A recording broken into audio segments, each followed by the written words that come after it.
Beste kijkers, we hebben weer een aflevering van Dit is Mijn Club. En vandaag heb ik twee mensen bij me staan van Remuntje clubs die samen in de bekercompetitie zitten. En allebei al gewonnen hebben, hun eerste wedstrijd.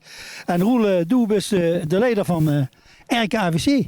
En die heeft gewonnen, Toes, van Herkenbos in Klaas Hoger. Vertel. Ja, het was een gelijk opgaande wedstrijd eigenlijk. Wedstrijd in Zoort, eigenlijk een goede derby. Veel waren gelukkig wat de 1-0 maken. En ja, maar de matchwinnaar? Joost Berde. En die is weer teruggekomen voor de voetballen, dat was een hoedje zit. Ja, Joost heeft 2 seizoenen geleden eigenlijk aangegeven dat er leger wil. Niet meer door die verplichtingen op een zondagmiddag. Maar ja, het kriebelt toch. En ik ben er heel gelukkig met en de trainer denk ik ook wel. Dus het is een rots in de branding achterin. En standaard situaties, levensgevaarlijk, dat heeft zich wel weer goed gewezen. En Roel, nu even wie je het doet in Azerooi. Ik bedoel, alle clubs, ik ben zelf ook bestuurder van een club, hebben te maken met een beetje terugvallen een aantal leden. Corona heeft dus wat dat betreft natuurlijk ook niet zo goed geholpen. En ik zei, jullie hebben ook andere dingen ontdekt. En moeten dus het voetbal weer herontdekken. Heb je er ook last van? Hè? Ja, we merken dat vooral in de senioren, in de jeugd eigenlijk helemaal niet. Daar mogen we echt niet klagen. Maar senioren merken ze toch wel, we hebben dan voor 1 hebben we jongens erbij gekregen. Maar als ze dan kijkt voor 2e en 3e, ja, gaan ze starten in het seizoen. Eigenlijk dat ze denken van nou, we kunnen 3 teams op een been brengen. En nu merken ze toch al in de voorbereiding. En natuurlijk zitten ze nog met vakanties en waar mensen die nog niet helemaal de kop naar het voetbal hebben staan. Maar ja, begin van de morgen begint toch de competitie. En dan moet het toch zorgen dat ze 3 volwaardige teams op een been hebben. En op het moment is het nog kratsen waar we geen jeugd hebben. De busleider ook nog steeds bestuurder? Ja, ik ben seniorencoördinator bij ons. Dus ik weet van alle teams wel wie het loopt. Ja, goed, maar de busleiders zijn natuurlijk in heel veel fronten actief. Zo kennen we het echt wel. Fantastisch. Ik ga eens even aan de trainer van de EMS vragen, die ik dan ook nog toevallig goed ken. Die heeft ook de eerste wedstrijd gewonnen. Ook tegen een ploeg die een klas hoger is. Inderdaad, SVC. Daar winnen we met 2-3. Ik denk over de hele wedstrijd gezien ook wel verdiend. Ik vond SVC gekeken naar de afgelopen jaren, kwalitatief wel gaat minder. Missen wat spelers, maar die hebben we ook gemist. Ik denk overal gewoon een verdiende overwinning.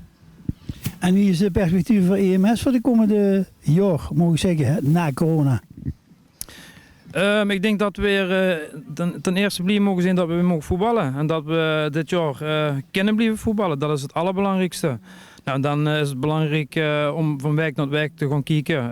Natuurlijk hebben we weer als team, onder de technische staf en onder de spelers, een bepaalde doelstelling. Maar ja, die doelstelling is altijd gevaarlijk om die te gaan uitroepen of uitspreken. Dus we gaan gewoon van wijk tot wijk kijken. Wat Roel net ook al aangaf, er zijn wat jongens zijn nog op vakantie, er zijn wat jongens zijn geblesseerd. Dus op het moment dat we daar de groep compleet hebben, dan hebben we kwalitatief wel een leuk team. Maar ik heb natuurlijk niet als doelstelling in het jubileumjaar van EMS 74 jaar bestaan om dan misschien minstens nog een competitie te halen.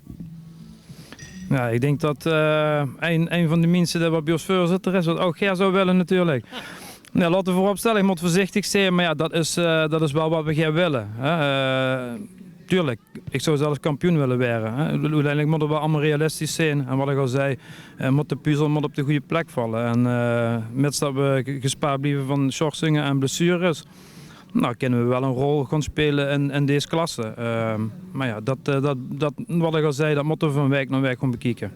Dan zit je allebei bij de senioren, maar je hebt allebei ook een geweldige draai als het gaat om de jeugd. Ik heb net in de bestuurskamer even mogen genieten van uw enthousiasme als het gaat over doet 12, doet 13, doet 14. En dan doe je zien de zoon neem ik aan voetballen. Maar met die overgave dat je spreekt, dan gaat het gewoon met de jeugd bij jeugd. Hè?